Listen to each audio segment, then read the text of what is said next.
This is the lecture for Star Wars Day. May the 4th be with you. 2021 for Ancient and Medieval History. Yes, I really said that. And what we have been doing so far is looking at and listening to various media dealing with the Vikings. But as much as it deals with the Vikings, a lot of it also applies to the Germanic barbarians that came earlier. The Vikings worship Odin, the Germans Wotan, the Vikings Thor, the Germans Donner. But they're basically the same set of gods. They have the same set of values when they're pagans, which is that life is a battle, and the best form of life is lived with courage. Fear profits a man nothing. His fate is what his fate is, and you cannot change it. Now, warrior cultures in general tend to be fatalistic. What is fate? That's a question. What is fate? F-A-T-E. Somebody who hasn't said anything yet. Zoe. Something that's set in stone and can't be changed no matter what. And that something is what? In the past or in the future? The future? Yeah. It's the sense that life is going somewhere, and that the destiny that each of us has already been written. It's as if we live in a fabric tapestry, which is a medieval sort of decoration where you make something like a carpet and you put it on your wall. And that's woven just like a carpet. We are in the weave of time. We have a past, which we recall. We have a future, which we anticipate. We have a present, which is so elusive, we really have difficulty even noticing it in the moment. For us, the future seems unclear. We don't know where our lives are going. But a fatalist says, to the gods, it's already been written. The past may be here in our two-dimensional tapestry reality. The future may be over here. But a god doesn't see things from within that two-dimensional plane. A god sees things from beyond it. So the gods and certain oracles, oracular people, are capable of sussing out fate, destiny. If your fate is already known to the gods, then it's already written. You can meet your fate with courage, or you can meet it with cowardice, but it's not something you can change. Why would a warrior people be fatalistic?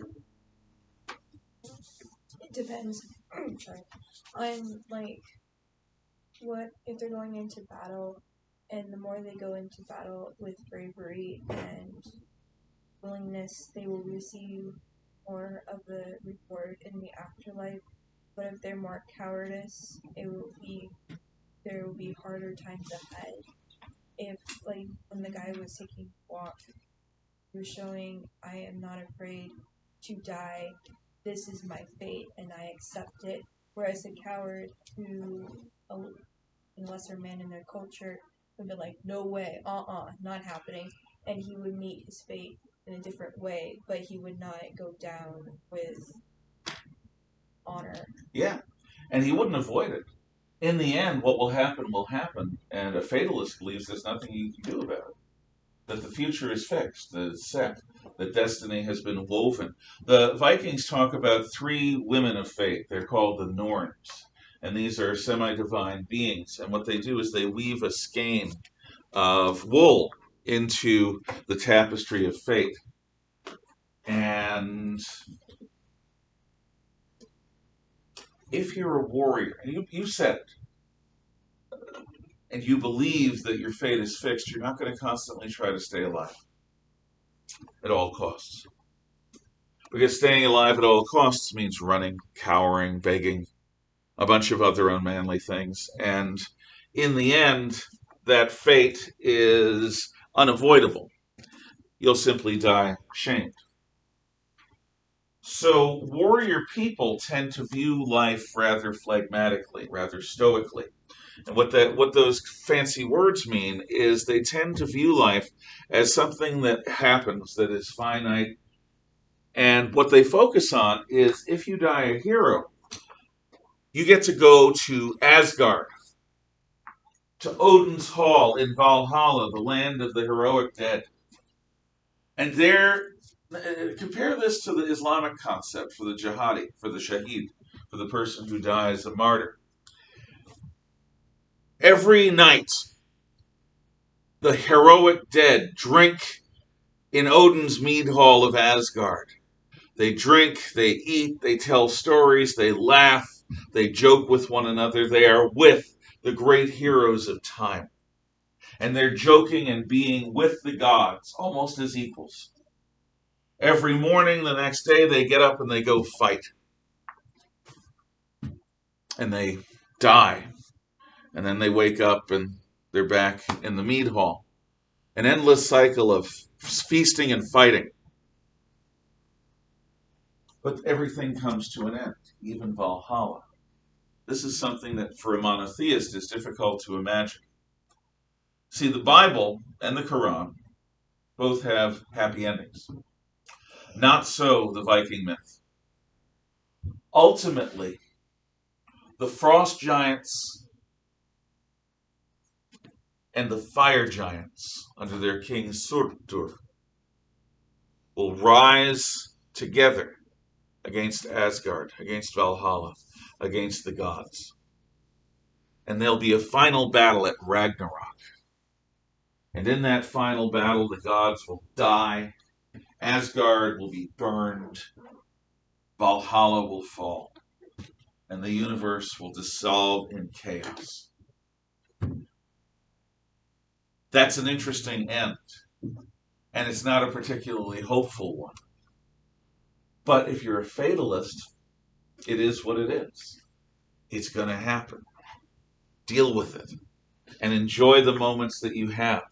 Be brave in them. And maybe you'll get to spend a good part of the time that we have left feasting and fighting with the gods in preparation for Ragnarok. So this is a different attitude about life. And when the Anglo-Saxons become Christian, they give that up. And there are many good reasons for this. The Viking mythology appeals to those who are strong. Strong of body and strong of mind. But we all know not everyone is strong. They also offer basically a cold fate in the end. The monotheistic religions, Jewish, Christian, Islamic, in this case Christian, offers something for everyone, not just the strong. Christians say God is strong. And therefore, whether we're weak or strong, God will care for us. God loves us. And in the end, the Christian version of Surtur, king of the fire giants, is Satan.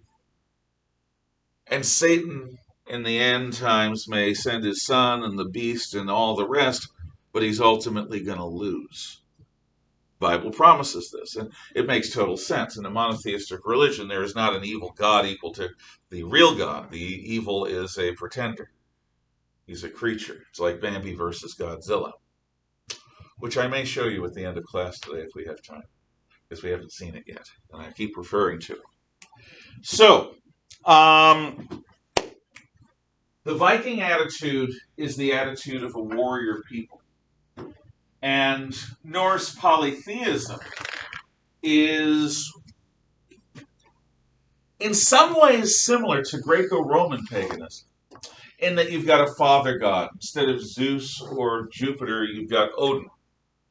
And you've sort of got, instead of Mars or before him Ares, you've got Thor.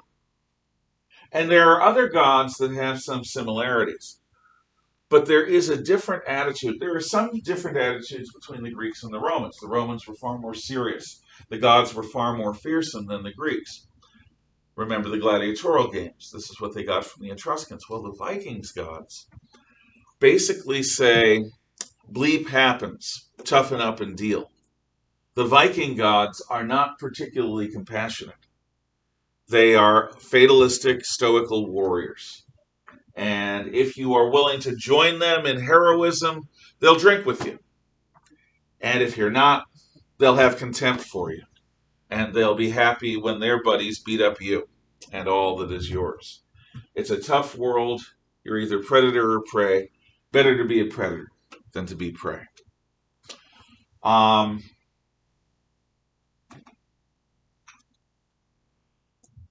One thing that you saw in the show, but that I haven't covered, is the dragon Longship, which basically has this form. The dragon Longship usually has a set of shields along its side, and it can be rowed like any other galley. But unlike a Greek galley, there is no ram. Unlike a Greek or a Roman or a Byzantine galley, there are not weapons on the decks.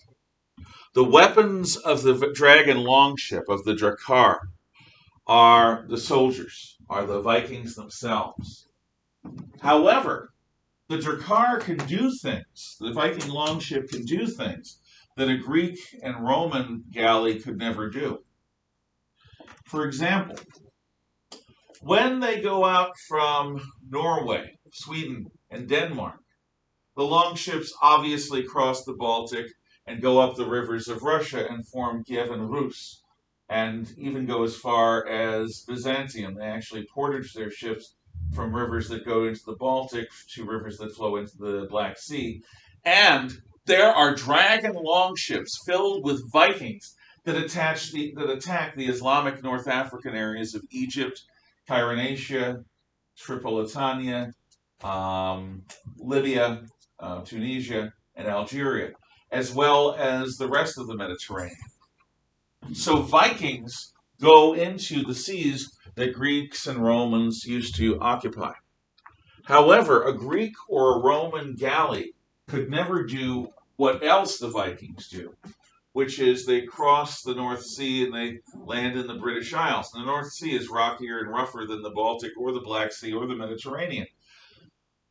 But then, the dragon longships go further west, and they discover Iceland.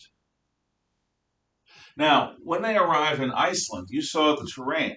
It's kind of bleak. There aren't many trees, but it's a volcanic land with hot springs.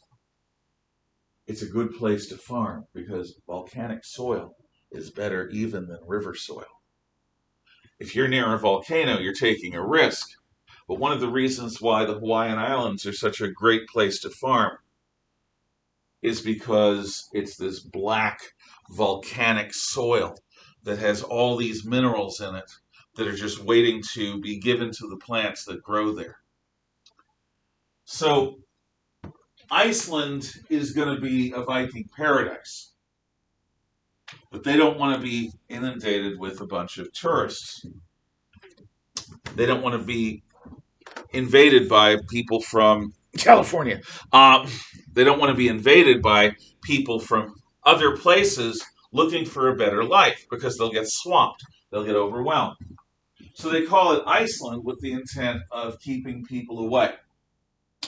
Then a guy named Eric the Red goes west. And Eric the Red encounters Greenland. And this is during the warm snap of roughly from the year 700 up through the year 1200, late 1100s, early 1200s.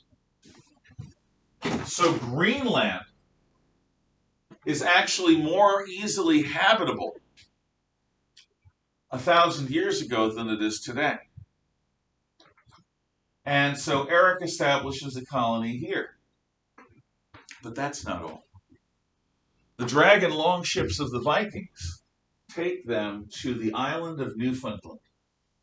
Newfoundland is north of Maine, it's west of Quebec, it's south of the Labrador coast, it's north of the Gaspe Peninsula. It's basically in northeastern North America.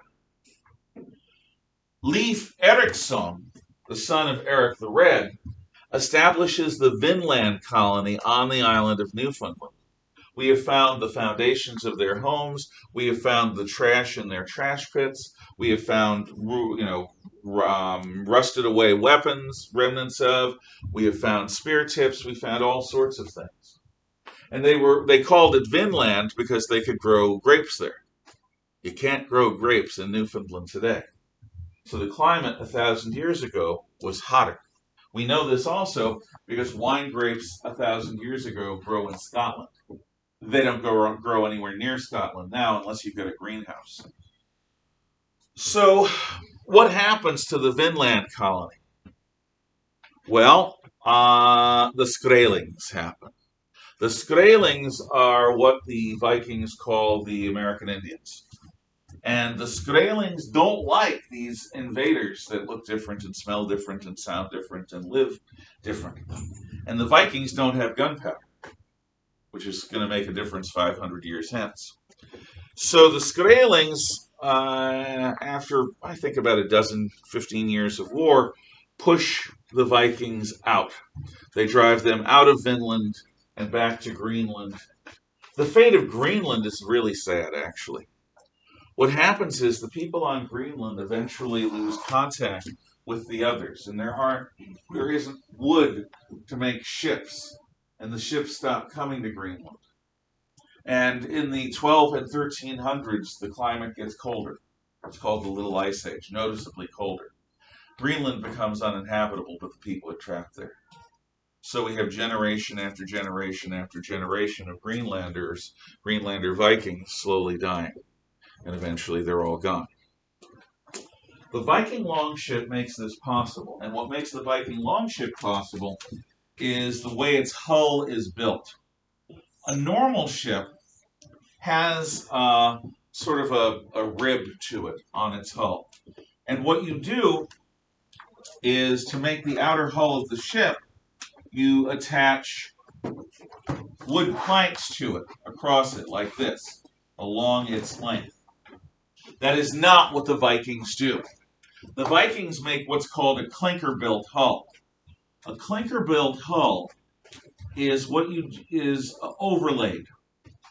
So each strake, each piece of wood, is not laid side by side next to one another like my hands.